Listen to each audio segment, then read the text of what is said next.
नाज़रीन आदाब, सियासत टीवी के रास्त नशरियात में आपका इस्तकबाल है। आलमी, कौमी, इलाकाई ताज़ा खबरों और नए मौज़ूआत के साथ मैं सैयद इस्माइल ज़बीउल्लाह और मेरे हमरा सीनियर सहाफ़ी सज्जादुल हसनैन आपकी खिदमत में हाजिर है। 8 घंटे की एक बहस रखी जी, वंदे मातरम पे। 150 साला वंदे मातरम की तकमील पर, और उन्होंने तकरीर भी की। कमाल, आप देखिए, आप वो मुसलसिल कह रहा है अपोजिशन SIR पर बात करेंगे, बेरोज़गारी पर बात करेंगे, और ये जो खारिजी पॉलिसियों पर बात करेंगे, दिल्ली बम धमाकों पर बात करेंगे, मगर वो तैयार नहीं है। वंदे मातरम पर उनको जी बोलने में बड़ी दिलचस्पी थी, जी क्योंकि वंदे मातरम का जो मसला है ये जुड़ा हुआ है मुसलमानों के जज्बात से भी जुड़ा जी, हुआ है। बिल्कुल तो फिर बिल्कुल। मुसलमानों के, अब फिर क्रोनोलॉजी फिर देखिए जी कि ऐसे वक्त में, इस जी ऐसे वक्त में जो वंदे मातरम पर वजीर आजम ने बहस का आगाज किया है, जबकि बांग्लादेश मगरबी बंगाल में जो है इंतखाबात है। जी, अब बिल्कुल। हवा बनाने की कोशिश की जा रही है।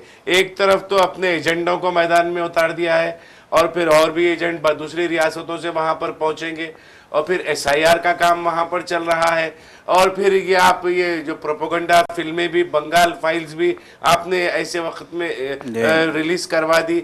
और फिर अब जो है वंदे मातरम पर, क्योंकि उसके जो लिखने वाले हैं वंदे मातरम के, वो मगरबी बंगाल से उनका ताल्लुक है। जी, तो बिल्कुल। फिर जब मगरबी बंगाल से ताल्लुक है, तो वो हमदर्दी की किसी सूरत से लहर हासिल करने की जी वो कोशिश में वजीर आजम नरेंद्र मोदी ने कल 10 घंटे की बहस का आगाज किया। जी मगर एक अहम बात है कि हस्ब आदत, हस्ब मामूल, वजीर आजम नरेंद्र मोदी का पूरा टारगेट जो रहा वो कांग्रेस रही और पंडित जवाहरलाल नेहरू रहे। जी, बिल्कुल। कांग्रेस के जो फ्लोर लीडर हैं लोकसभा में, जी मैं उनका नाम भूल रहा हूँ, जी, कोई गगोई है, वो सौरभ गगोई कुछ सौरभ नाम, गगोई, सौरभ गगोई। सौरभ गगोई है। जी उन्होंने एक लिस्ट निकाली, लिस्ट निकाल कर ये कहा कि कितने मर्तबा कांग्रेस और कितने मर्तबा पंडित नेहरू का वजीर आजम नरेंद्र मोदी ने अपनी तकरीर में नाम लिया है। आप कमाल है कि इतना कॉन्फिडेंट हो गया है कांग्रेसियों को कि वजीर आजम जब भी माइक पर आएंगे, जी कांग्रेस और पंडित नेहरू और इंदिरा गांधी, राजीव गांधी के खिलाफ ही बोलेंगे, उनको ही तमाम चीजों का जिम्मेदार ठहराएंगे। जी, और मतलब कुछ उन्होंने 11 साल में क्या किया है वो कारनामे बयान करने से वो कासिर है। बिल्कुल यकीनन। देखिए, गुज़िश्ता रोज़ मैं भी सुन रहा था तकरीर वज़ीर आज़म की वंदे मातरम पे। बंगाल बंगाल बंगाल बंगाल बंगाल बंगाल, बस वो जो है हलक नहीं सूख रहा था उनका बंगाल की तारीफ़ करते हुए। जाहिर सी बात है, अब इलेक्शन है, मगरबी बंगाल उनको जो है छीनना है ममता बनर्जी से, तो उसकी तैयारी जो है हर हरबा शुरू किया कर जा दी रहा है। है, बिल्कुल हर हरबे का हर इस्तेमाल तरीके किया जा का रहा जो है वहाँ पे एजेंडा इस्तेमाल किया जा रहा है। हम तो साफ तौर पे कहते हैं कि जो बाबरी मस्जिद के नाम पे वहाँ पे जो शुरू हुआ है इलेक्शन से आइन पहले, देखिए बाबरी मस्जिद की शहादत को कितने साल हो गए? 32 साल से ज़्यादा हो गए, 92 की बात है। तो 92 के बाद से बाबरी मस्जिद की शहादत से लेके अब 2025 में क्यों अचानक किसी को ख्याल आया कि वो बाबरी मस्जिद नाम की एक मस्जिद बनाए, वो भी इतना बड़ा जो है हुमायूं ताम कबीर झाम। के जी मुतालिक कल मैं जी कहीं पर सुन रहा था, जी मैं इसकी तस्दीक तो नहीं करूंगा, जो जी सुन रहा था मैं ये कह रहा हूँ कि हुमायूं कबीर ने इससे कबल जो है बीजेपी के टिकट पर पार्लियामेंट्री इलेक्शन भी लड़ा था, जी और वो हार गए थे। वो जी हारने के बाद उन्होंने तृणमूल कांग्रेस ज्वाइन की थी। जी तृणमूल कांग्रेस ज्वाइन हालिया दिनों में, उन्हें हालिया अरसे जी में ज्वाइन की। उसके बाद वो रुकने असम्बली बने। फिर उसके बाद उन्होंने ये तमाम चीज़ों का, मुर्शिदाबाद का जो वाक़या है वहाँ पर ऐलान किया। ठीक है, बाबरी मस्जिद की तामीर का जैसा आपने कहा कि 32 इतने साल गुजर गए, 1992 के बाद से अब तक हुमायूं कबीर को बाबरी मस्जिद याद नहीं आई। अब मगरबी बंगाल में मुर्शिदाबाद में बाबरी मस्जिद की याद क्यों आई? आपका ये सवाल बड़ा ही सही है। यकीनन। देखिए, मस्जिद बनानी थी आपको तो 92 में बनाते। 92 के बाद से लेके तकरीबन 10 साल तक लोग भूले नहीं थे बाबरी मस्जिद को, लोगों के जज्बात जुड़े रहे बाबरी देखिए, मस्जिद सुबह से। क़यामत तक जी मुसलमानों के लिए जी अयोध्या के उस मुकाम पर जो है वो बाबरी मस्जिद है। जी, बिल्कुल हमारे लिए तो, यकीनन। मुसलमानों के लिए वो सुबह क़यामत तक वहाँ पर मस्जिद थी, मस्जिद है और मस्जिद ही रहेगी। जी वहाँ पर कोई भव्य मंदिर भी बन जाता है तो लोगों की आस्था है, मंदिर के मानने वालों की वो आस्था है। हम उस आस्था को कोई किसी किस्म का, हम उसको ठेस पहुँचाना हरगिज़ नहीं चाहते, मगर हमारी दानिश में जो है वहाँ पर मस्जिद ही है। जी, बिल्कुल यकीनन। देखिए, बोलने की बात यही है कि मस्जिद का एक नया जो है वहाँ पे एक तहरीक चलाई गई, शूशा छोड़ा गया। और फिर उसके बाद जो है पार्लियामेंट में वज़ीर आज़म बार बार बोल रहे थे कि वंदे मातरम, बंगाल से जज्बात जो है अंग्रेज़ों के ख़िलाफ़ आए हैं, अंग्रेज़ों को बंगाल ने अगर ये ना किया होता तो अंग्रेज़ इस मुल्क से नहीं जाते। बंगाल का अंग्रेज़ों से ताल्लुक़, बंगाल का अंग्रेज़ों से ताल्लुक़, अंग्रेज़ों को भगाने में बंगाल का रोल। बहरहाल हम देख रहे थे कि 1 घंटे की तकरीर में वो सिर्फ बंगाल बोले जा रहे थे। इससे बंगाल, कांग्रेस और पंडित नेहरू। बिल्कुल, इससे साफ ज़ाहिर हो रहा था कि उनका अगला टारगेट बंगाल है। अब ऐसा मालूम हो रहा है कि बीजेपी के कायदीन के काबू में बंगाल आ रहा है। जी। वो बंगाल काबू में नहीं आ रहा है तो इनके काबू में आ रहा है, ऐसा मालूम हो रहा है कि किस तरह का जो है वो तकरीर थी कल। यकीनन ये सभी ये सवाल करेंगे कि आज के संगीन दौर में, जबकि लोग SIR से परेशान हैं, लोग जो है महंगाई से परेशान हैं, लोग इन्फ्लेशन, लोग जिस तरह के हालात हैं मुल्क के, उन हालात से लोग परेशान इंडिगो हैं। से परेशान हैं। बिल्कुल, अब इंडिगो से भी लोग परेशान हो गए कि ये क्या, हमें सफ़र की भी सहूलत हम देखा छीन ली जाएगी। तो इस तरह के हालात में, इस तरह के मिसमैनेजमेंट में, इस तरह के जो है एक इंतशार के दौर में वज़ीर आज़म अगर बोल रहे हैं तो वंदे मातरम की बात कर रहे हैं, खुद ही बहस का आगाज़ कर रहे हैं, खुद ही वो पार्लियामेंट में आ गए हैं, खुद ही उन्होंने जो है बहस शुरू की है, खुद ही जो है आपको एक हफ्ते वज़ीर आज़म को जी सौरभ गोगोई की बात बैठकर सुननी चाहिए थी। जी वो बिल्कुल, चले गए, नहीं अपनी बस तकरीर के बाद वो चले गए, तकरीर की और चले गए। चले गए वो तकरीर के बाद उनको सुनना चाहिए था कि कौन क्या बोल रहा है उनके जवाब जी में। और फिर देखिए प्रियंका गांधी की कल की जो तकरीर रही जी वो बहुत ही सोशल मीडिया पर वायरल हो रही है। जी उन्होंने बिल्कुल। बड़े ही प्यारे अंदाज में, बहुत ही अच्छे खूबसूरत अंदाज में और बहुत ही संजीदा अंदाज में उन्होंने वज़ीर आज़म नरेंद्र मोदी को इस बात की दावत दी कि पार्लियामेंट में एक 24 घंटे का वक्त मुकर्रर कर लें। वो जो है पंडित नेहरू की सारी गलतियाँ, खा वो 90 हो, 99 हो, 999 हो या 9999 गलतियाँ हो, वो बयान करें। फिर आपके 12 साल की जो गलतियां हैं वो कांग्रेस बयान करेगी और उस पर चर्चा होगी, उस पर बहस होगी। उन्होंने दावतनामा दिया है और हमें तो ये तवक्को है कि वो दावतनामे को वज़ीर आज़म नरेंद्र मोदी कबूल नहीं करेंगे।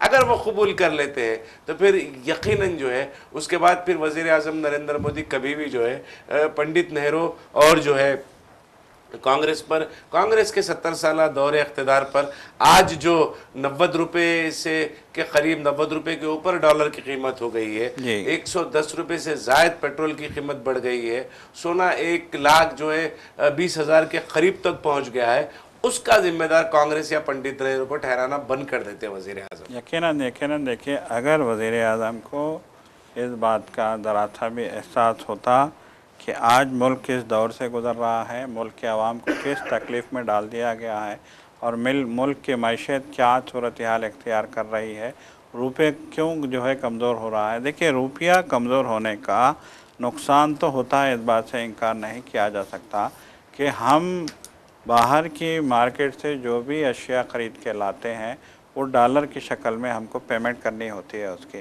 तो बिला मवाले का ये जो है यहाँ कहना पड़ता है कि आपने रुपए की कदर कमज़ोर करके डॉलर की बुनियाद पे आपने जो है वहाँ पे बाहर के मुल्कों से जो है अशिया ख़रीद के जब इंडियन मार्केट में उन अशिया को डंप किया जाएगा तो जाहिर सी बात है वो महंगी ही मिलेंगी। तो दूसरे मानों में आपने हिंदुस्तानी अवाम को एक और महंगाई से दो चार कर दिया है। देखिए, पार्लियामेंट में बात तो यही होनी चाहिए। पार्लियामेंट का मतलब क्या है? जो मतलब इजलास होते हैं लोकसभा और राज्यसभा के, उन इजलासों का मतलब यही होता है कि इस मुल्क के अवाम को सहूलतें कैसे फ़राहम की जा रही हैं, उनकी ज़िंदगी बेहतर कैसे की जा रही है, उनको बुनियादी सहूलतें कैसे दी जा रही हैं, उनकी गली कूचों में उनके शहरों में सड़कें कैसी हैं, उन्हें पानी टाइम पे मिल रहा है कि नहीं मिल रहा है, उन्हें अस्पताल की सहूलत मिल रही है कि नहीं मिल रही है, उन्हें तालीम की सहूलत दी जा रही है कि नहीं दी जा रही है, और जो बेरोज़गार हैं उनको रोज़गार से लगाने के लिए हुकूमत क्या इक़दाम कर रही है। तो ये सारी चीज़ें, इन पे बात करना के लिए पार्लियामेंट होती है।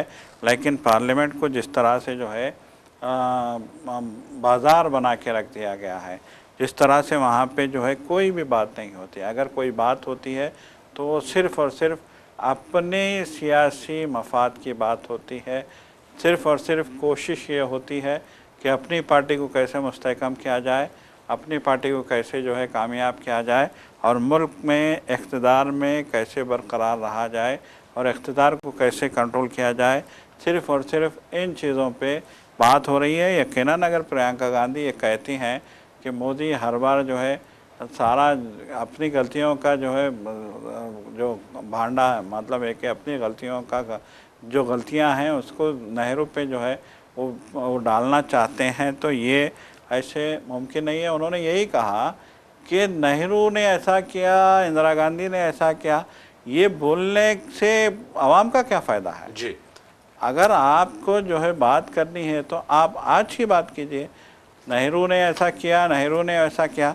देखिए नेहरू ने जो किया, उनका ये कहना है कि नेहरू ने जो किया, इंदिरा गांधी ने जो किया, उन्होंने मुल्क के लिए क्या बेहतर किया, क्या सही किया, क्या गलत किया, उनका दौर ख़त्म हो गया। सज्जा साहब, यहाँ पर एक अहम बात यह है कि नरेंद्र मोदी जिस संगठन से, जिस तंजीम से, जिस इदारे से अपनी वाबस्तगी का बुलंदबांग दावा करते हैं जी, वो जिस वक्त ये गाना जो है कौमी गाना जिसको हम कहते हैं वंदे मातरम जब पेश किया गया था, तो उस वक्त इनके जो आबा व अजदाद हैं और इनके जो पूर्वज जिसको हिंदी में कहते हैं वो जो है वो हिंदुस्तान की आज़ादी की तहरीक का हिस्सा ही नहीं थे। बिल्कुल। और उनमें से बहुत सारों ने इस गाने के कुछ अल्फाजों की मुखालिफत भी की थी। ये पार्लियामेंट में कल बहस से इंकशाफ हुआ। और वजीर आज़म नरेंद्र मोदी जिस संगठन से, जिस तंजीम से अपनी अटूट वाबस्तगी का दावा करते हैं, वो तो कभी जंग आज़ादी का हिस्सा रही ही नहीं। वंदे मातरम का गाने का जहाँ तक ताल्लुक़ है वो आज़ादी से जुड़ा हुआ है, जंग आज़ादी की तहरीक से जुड़ा हुआ गाना है। उसको सुनकर ये कहा जाता है कि अंग्रेज़ जो है वो भागते थे, डरते थे, खौफजदा होते थे। तो फिर आप क्यों कर रहे हैं? आप अपने अजदाद के क्या बोलना चाहिए वो आत्माएं जो हैं उनको आप क्यों परेशान कर रहे हैं? ये वंदे मातरम गाना बजाकर, वंदे मातरम गाने पर बहस करके देखिए, पंडित नेहरू में 1000 खराबियां होंगे लेकिन वो जो जितने साल इन्होंने हुकूमत की है इस मुल्क पर वजीर आजम की हैसियत से नरेंद्र मोदी, उससे ज़ायद सालों तक वो जेल में रहे हैं।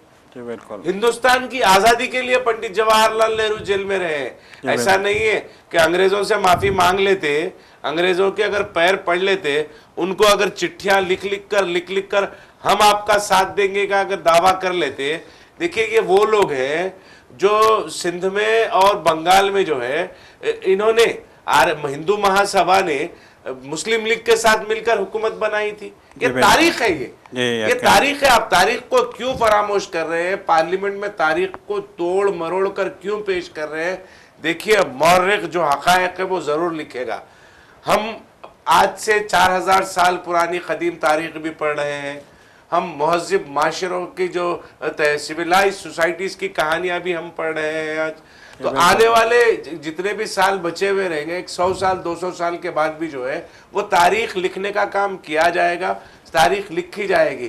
तारीख जो अगर आप पार्लियामेंट में पेश कर रहे हैं वजीर आज़म नरेंद्र मोदी, वो तारीख जो है हकीकत पर मुबन्नी नहीं है, तो आपकी लिखा तो जाएगा मगर साथ में ये ज़रूर लिखा जाएगा कि ये दर हकीकत इसके आयन बरक्स चंद साल कबल, कुछ सदियां कबल ऐसा हुआ था।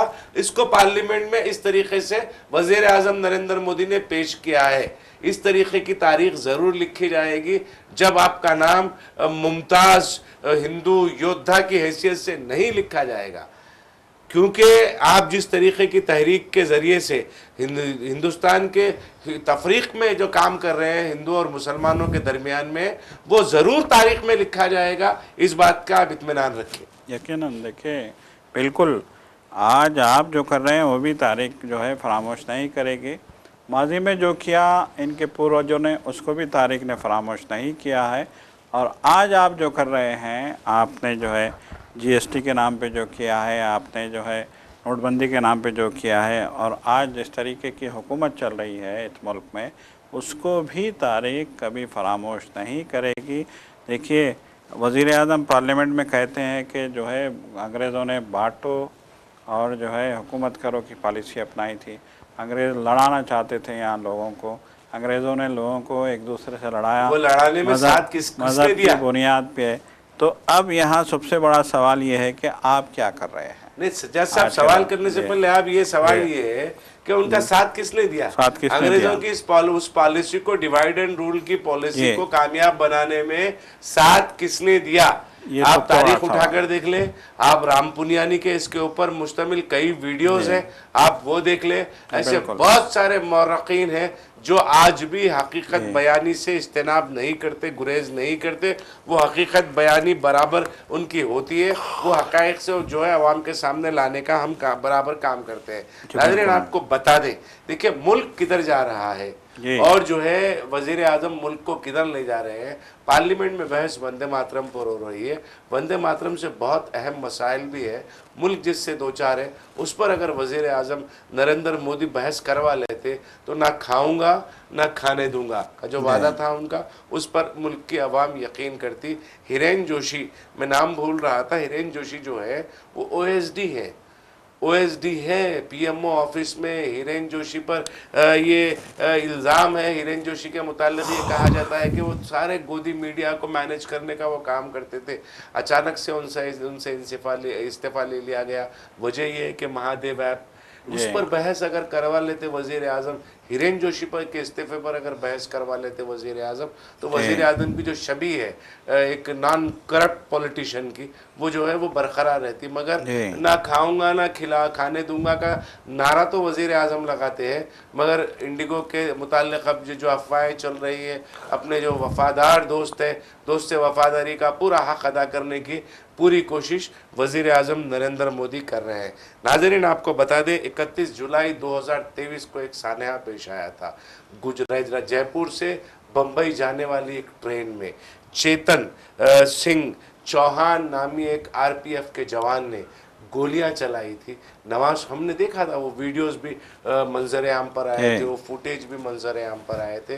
तो चेतन चौहान ने गोलियां चलाकर 3 मुसलमानों को मौके पर और एक तुकाराम नामी कबाइली असिस्टेंट सब इंस्पेक्टर तिकाराम मीना को गोली मारकर मौके पर हलाक कर दिया था। अब जो है बाद में बहुत सारे उसके तहकीकात हुए, उन्हें जेल में रखा गया। उनका दिमागी तवाज़ुन, चेतन चौहान जो है, मलून चेतन चौहान जिसको हम दहशतगर्द कहते हैं, मैं तो बिला खौफ व ख़तर दहशतगर्द कहूँगा। निहत्ते लोगों पर गोलियाँ चलाने वाला दहशतगर्द से कम नहीं होता, दहशतगर्द से ख़राब होता है। निहत्ते लोगों पर उसने गोलियाँ चलाई। कोई नमाज़ पढ़ रहे थे, कोई बैठे हुए थे। टिकाराम मीना तो उसको समझाने की कोशिश कर रहे थे। टिकाराम मीना को इसलिए महज इसलिए मारा गया क्योंकि वो कबाइली जो है वो तबके से ताल्लुक़ रखने वाले थे।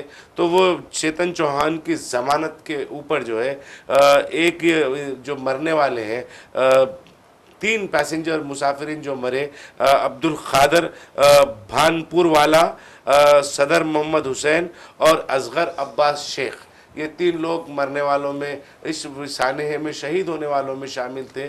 तो मरहूम असगर अब्बास शेख की बीवी ने दरख्वास्त ज़मानत की, जो है चेतन सिंह चौहान की दरख्वास्त ज़मानत की मुखालफत की है। जी बिल्कुल, देखिए असल में मामला ये है कि ये जो साबिका आरपीएफ जवान था, रेलवे प्रोटेक्शन फोर्स का कांस्टेबल था, उसने जो है जब इसको गिरफ़्तार किया गया और उस पर केस बना तो उसने अपनी ज़मानत के लिए उसके वकील ने ये कहा है कि वो जो है ज़हनी तवाज़ुन उसका सही नहीं है, नहीं था। ज़हनी तवाज़ुन सही ना होने की वजह से उससे ये काम हुआ है और उसको जो है ज़मानत मिलनी चाहिए।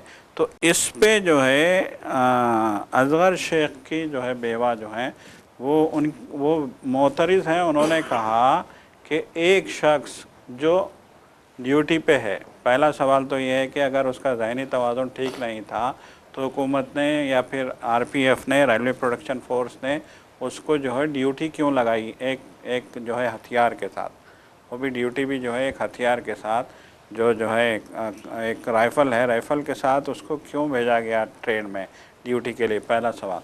दूसरा सवाल उनका ये है कि उसने चुन चुन के टारगेट करके सिर्फ मुसलमानों को निशाना बनाया। एक दाढ़ी वाले तीनों जो साहिबीन थे वो देखने में ही मुसलमान थे, उनको जो है उसने टारगेट बनाया। और जब वहाँ मौजूद जो है assistant sub inspector Tikaram Meena ने उसको रोकने की कोशिश की तो उसने टीकाराम मीणा को भी जो है गोली मार दी। तो उनका ये कहना है कि ये जो है साफ तौर पे कह रहा था कि जो है मोदी को और उद्धव ठाकरे को वोट देना होगा। जब उद्धव ठाकरे की हुकूमत वहाँ पे महाराष्ट्र में थी तो वो कह रहा था कि कोई जो है मोदी के खिलाफ नहीं जाएगा, सब जो है मोदी के साथ रहेंगे और जो है क्या नाम है वो यूपी के सीएम अभी जो मौजूदा सीएम है योगी आदित्यनाथ को वोट देंगे, मोदी को वोट देंगे और उद्धव ठाकरे को, ये जो महाराष्ट्र के लोग हैं वो उद्धव ठाकरे को वोट देंगे। मैं कह रहा हूँ तो एक बंदा जो है सीधा सीधा गोलियां मारता है मुसलमानों को टारगेट करके और कहता है कि जो है आप लोग मोदी को वोट दें, तो इस उनका यही कहना है कि वो पागल कैसे हो सकता है। उसको पागल साबित करने की जो कोशिश की जा रही है, ये कहा जा रहा है कि उसका ज़हनी तवाज़ुन ठीक नहीं था। तो एक ज़हनी तवाज़ुन ठीक नहीं था तो पहला सवाल ये है कि वो इतने अरसे से ड्यूटी कैसे कर रहा है। दूसरा सवाल ये है कि वो चुन चुन के सेलेक्टेड लोगों को क्यों उतने मारा। देखिए पागल आदमी अंधाधुंध फायरिंग करता है, पागल आदमी टारगेट करके नहीं मारता। तो ये जो सफ़ाकाना कत्ल हुए हैं ये उस ट्रेन में, यकीनन देखिए गोदी मीडिया ने इस वाक़े को, सनसनीखेज़ वाक़े को दबा दिया, लेकिन इस मामले में अब जो है उसके हेल्थ वगैरह वगैरह के नाम पे उससे उसको ज़मानत देने की जो बात की जा रही है उसकी मुखालिफत करना फितरी है। और इस तरह से जो है और वो खातून का जमहूरी हक भी है और उन्होंने वाज़े तौर पर कहा है कि देखिए और भी अहम शवाहिद गवाह जो है उनका उनकी जांच होनी है, उनकी गवाहियाँ लेनी है और भी जो है इसके अंदर जो बहुत सारे वो जो मतलब मौत की सज़ा की मांग की गई है। तो वो उसको हक बजानिब खड़ा करने के लिए, ठहराने के लिए जो शवाहिद दरकार है वो शवाहिद का जो है जांच होनी बाकी है, क्योंकि जुर्म जो है बेकसूर लोगों को मारा गया है। जी बिल्कुल बिल्कुल, हमें इशारा मिल गया है। हम अपनी बात को अख्तिताम पजीर करते हैं। अहम खबर इलाहाबाद हाई कोर्ट की जानिब से जो है 26 सितंबर के रोज़ जो आई लव मोहम्मद का एक एहतजाज बरेली में हुआ था, उसके बाद बहुत सारे मुजाहिरीन को गिरफ्तार कर लिया गया था, उन पर मुकदमा दर्ज कर दिए गए थे। फितरी तौर पर इसराइली सोच, यहूदी सोच के साथ जो हुक्मरानी कर रहे हैं उत्तर प्रदेश पर योगी आदित्यनाथ जो है, उन्होंने जो है एक यहूदी कानून के तहत ये काम किया था कि वो जो एहतजाज करने वाले जो मुकदमात में गिरफ्तार हुए उनके घरों को इन्हेदाम करने का काम उन्होंने किया था। मगर अब जो है इलाहाबाद हाई कोर्ट का ये हुक्म आया है कि वो अगले 3 माह तक किसी भी किस्म के किसी भी जो मुलजिम है एहतजाज में आई लव मोहम्मद सल्लल्लाहु अलैहि वसल्लम के, उनके घरों को कोई हाथ ना लगाए। इस तरीके के अहकामात इलाहाबाद हाई कोर्ट की जानिब से जारी किए गए। तो नाजरीन अब वक्त हो चला है सियासत टीवी के दीगर प्रोग्रामों से आप जुड़े रहे। हमारा ये प्रोग्राम आपको कैसा लगा आप ज़रूर अपनी राय कमेंट बॉक्स में अरसाल करें और सियासत टीवी की सारी टीम को अपनी इजाज़त। खुदा हाफिज़। खुदा हाफिज़।